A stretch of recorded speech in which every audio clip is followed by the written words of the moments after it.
بہکاوے drama کی next episode میں اسلم اور ستارہ اپنے ہی بچھائے ہوئے جال میں بالآخر خود ہی پھنسنے والے ہیں۔ اسلم سدرا سے کہتا ہے کہ میں سوچ رہا ہوں کسی طرح سے زبیر کا سٹور تمہارے نام لگوا کے تمہیں سٹور کی مالکن بنا دوں۔ اب دیکھو نا، سٹور پہ نیا مال سارا میں نے ڈلوایا ہے، پرانے سارے کھاتے کلیئر کیے ہیں اور جتنے بھی ادھار تھے وہ بھی چکا دیے ہیں، لیکن سٹور سے جو منافع آتا ہے اس میں سبھی حصے دار بن کے بیٹھ جاتے ہیں۔ مجھے سب سے زیادہ ڈر تو تمہاری بہن شہانہ اور اس کے شوہر کی طرف سے ہے۔ کل کو زبیر کو کچھ ہو جاتا ہے تو کوئی بھی آگے سٹور کا دعوے دار بن کے بیٹھ جائے گا، لیکن میں تو صرف تمہارا بھلا سوچتا ہوں اور تمہارا فیوچر سیو کرنا چاہتا ہوں۔ اگر تم میرا ساتھ دو تو یہ سٹور بڑے آرام سے تمہارے نام منتقل ہو سکتا ہے۔ اور سدرا تو اسلم کی بات سنتے ہی خواب سجانے لگتی ہے کہ یہ تو کبھی اس نے سوچا ہی نہیں تھا کہ وہ سٹور کی مالکن بھی بن سکتی ہے۔ اس لیے اسلم سے کہتی ہے کہ تم میرے اوپر مکمل اعتماد کر سکتے ہو، گھر والوں کو دھوکہ دینے کے لیے تم مجھے جو بھی کہو گے نا، میں وہ سب کرنے کو تیار ہوں۔ اسلم دل ہی دل میں سوچتا ہے کہ اس بیوقوف لڑکی کو مزید بیوقوف بنانا کوئی مشکل کام نہیں۔ ایک دفعہ سٹور میرے نام ہو جائے اس کے بعد اس سے پیچھا چھڑاؤں گا، اس کی تو شکل دیکھنے کو دل نہیں چاہتا۔ تھوڑی بہت بھی قابل برداشت ہوتی تو شاید اس کے ساتھ شادی کا پلان بنا ہی لیتا۔ اب سدرا کو تو نہیں پتا دراصل اسلم اسے بیوقوف بنا رہا ہے، کیونکہ دکان کی منتقلی کے کاغذات دراصل وہ اپنے نام کے بنوانے والا ہے، لیکن سدرا کو یہی چکمہ دے گا کہ جیسے ہی زبیر ان کاغذات پہ سائن کرے گا یہ دکان تمہارے نام ٹرانسفر ہو جائے گی۔ دوسری طرف وزیر کو بھی اسٹور پہ اسلم کی حرکات و سکنات کافی مشکوک نظر آتی ہیں اور وہ کافی گہری نظروں سے اسلم کو دیکھتا ہے، تو اسلم وزیر کو جب اس طرح بغور دیکھتے ہوئے دیکھتا ہے تو اسے سنا ہی دیتا ہے کہ میں تمہاری نظروں کو بہت اچھے سے سمجھ رہا ہوں۔ اگر تو تم میرے بارے میں زبیر کو کوئی مخبری کرنے والے ہو تو ایک بات یاد رکھنا کہ میں اڑتی چڑیا کے پر گن لیتا ہوں اور ان پروں کو کاٹنا بھی بہت اچھے سے جانتا ہوں۔ اور وزیر کو سختی سے منع کر دیتا ہے کہ آج کے بعد نہ تو میں تمہیں زبیر کے گھر آتے جاتے دیکھوں اور نہ ہی کسی طرح سے زبیر سے کانٹیکٹ کرتے ہوئے دیکھوں،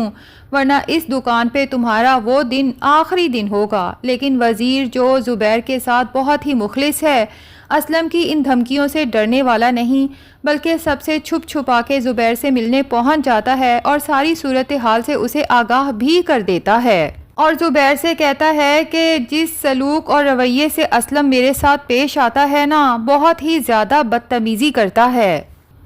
مجھے پتا ہے کہ دراصل وہ چاہتا یہی ہے کہ اس کے اس برے سلوک اور رویے سے تنگ آ کے میں سٹور چھوڑ دوں اور وہ بے دھڑک ہو کے سٹور پہ 2 نمبری کر سکے اور آپ تک اس کے کرتوت پہنچانے والا کوئی بھی نہ رہے۔ جبکہ زبیر وزیر کی منت کرتا ہے کہ اسلم کے سلوک سے تنگ آ کے پلیز سٹور کو چھوڑ مت دینا، کیونکہ تم ہی میری آخری امید ہو۔ بہرحال وزیر کہتا ہے کہ میں تو سٹور نہیں چھوڑوں گا، لیکن اب آپ بھی تھوڑے تگڑے بنے۔ اسلم تو روز ہی آپ کے گھر آتا ہے، آپ اس سے دکان کا حساب کتاب ضرور لے لیا کریں۔ تو اس بار جب اسلم گھر آتا ہے زبیر اس سے سوال جواب کرتا ہے کہ میں نے سنا ہے تم نے سٹور پہ نیا مال ڈلوایا ہے، تم نے مجھ سے پوچھنا بھی پسند نہیں کیا، اور ویسے تمہارے پاس مال ڈلوانے کے پیسے کہاں سے آئے؟ تو اسلم زبیر سے جھوٹ بولتے ہوئے کہتا ہے کہ دکان تو بالکل خالی ہو چکی تھی، اس میں نیا مال ڈلوانے کے لیے مجھے کافی قرض پکڑنا پڑا، سمجھو کہ میرا بال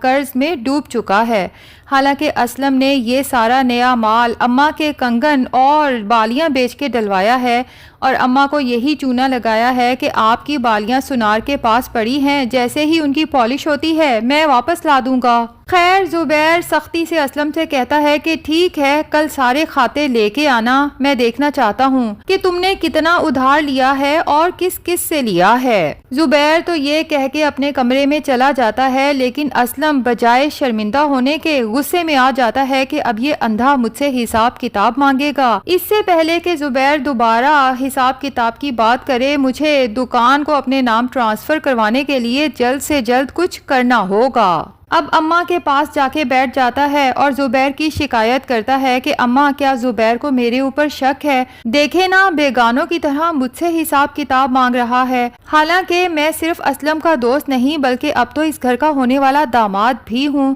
جس پہ اماں کہتی ہیں کہ اسلم بیٹا میں نے بھی تم سے اس سلسلے میں بہت ضروری بات کی تھی، اب دیکھو نا تمہارا یہاں روز ہی آنا جانا ہے اور پھر سدرا کے ساتھ بھی تم باہر گھومنے ہر دوسرے تیسرے دن چلے جاتے ہو، تو محلے والے اب باتیں بنانے لگے ہیں کہ صرف منگنی ہوئی ہے اور بیٹی اپنے منگیتر کے ساتھ اتنی آزاد گھوم پھر رہی ہے اور منگیتر رات کو دیر دیر تک گھر بیٹھا رہتا ہے، تو سب کے منہ بند کروانے کے لیے میں سوچ رہی تھی کہ کیوں نہ سادگی سے تمہارا اور سدرا کا نکاح کر کے اسے تمہارے ساتھ رخصت کر دیا جائے۔ اسلم تو شادی کی بات سن کے کافی پریشان ہو جاتا ہے، فوری طور پہ اور کوئی بہانہ تو سمجھ آتا نہیں۔ اماں سے کہتا ہے کہ دراصل اماں شادی تو میں سادگی سے کر لوں، لیکن بیاہ کے بعد سدرا کو جب گاؤں اپنی برادری لے کے جاؤں گا تب وہاں تو بہت بڑے فنکشن کرنا پڑیں گے اور اس کے لیے ابھی میری جیب اجازت نہیں دیتی، آپ بس تھوڑا سا اور انتظار کر لیں، میں اسٹور پہ دن رات محنت تو کر رہا ہوں، مجھے پورا یقین ہے کہ بہت جلد اتنا پیسہ کما لوں گا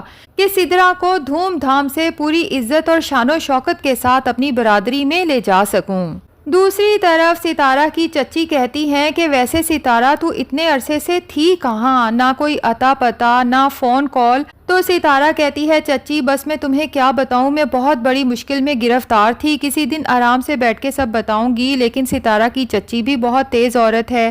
اس سے کہتی ہے ویسے تجھے پتا ہے پیچھے تمہارے بارے میں کیا خبریں ہو رہی تھیں کہ تو اس جہانگیر کے ساتھ زبیر کا سارا پیسہ لوٹ کے اسے زہر دے کے بھاگ گئی ہے، اور ان سب خبروں کے بعد میں اور تیرے چچا تو خاصے پریشان ہو گئے تھے کہ خود تو ستارہ بھاگ گئی، اب کہیں ستارہ کے جرم میں پولیس ہم دونوں کو گرفتار نہ کر لے۔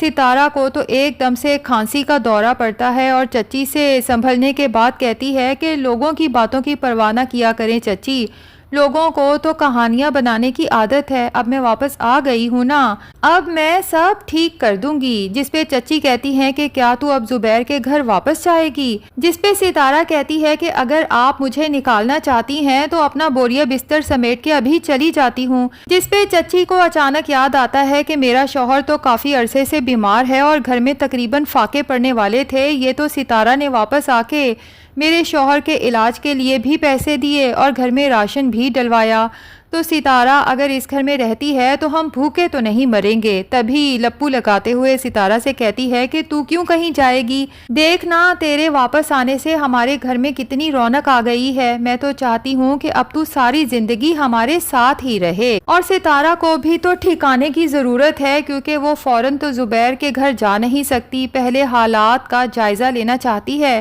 اور کسی طرح سے زبیر کو یقین دلانا چاہتی ہے کہ زبیر کو زہر ستارہ نے نہیں بلکہ دراصل جہانگیر نے دیا تھا اور پھر ستارہ کو بلیک میل کر کے اسے گھر سے بھاگنے پہ مجبور کر دیا، لیکن ستارہ زبیر کی محبت میں واپس آ گئی۔ جبکہ دوسری طرف زینت کو جب سے شجاع کے تھرو زبیر کے حالات کا پتہ چلا ہے اور خاص طور پہ اس کی بیماری کا، تو اب تو وہ زبیر سے ملنے کے لیے پہلے سے بھی زیادہ بے تاب ہو چکی ہے اور زبیر کی تمام غلطیاں، تمام ظلم و ستم کو دل سے معاف کر چکی ہے۔ اب زینت فیصلہ کر چکی ہے کہ وہ زبیر کا بہتر سے بہتر علاج کروائے گی تاکہ وہ پھر سے دیکھنے اور اپنے پاؤں پہ چلنے پھرنے کے قابل ہو سکے۔ تو ناظرین اب دیکھنا یہ ہے کہ کیا ستارہ زینت کے پہنچنے سے پہلے ہی زبیر کے پاس پہنچ جاتی ہے اور کیا زبیر ستارہ کی جھوٹی کہانی پہ یقین کر کے اسے اپنے گھر اور اپنی زندگی میں واپس آنے کی اجازت دیتا ہے، یا پھر زبیر جو اب اسلم اور اپنے گھر والوں کی حقیقت تو بہت اچھے سے جان چکا ہے تو اس ستارہ کے مکر پہ بھی کبھی یقین نہیں کرے گا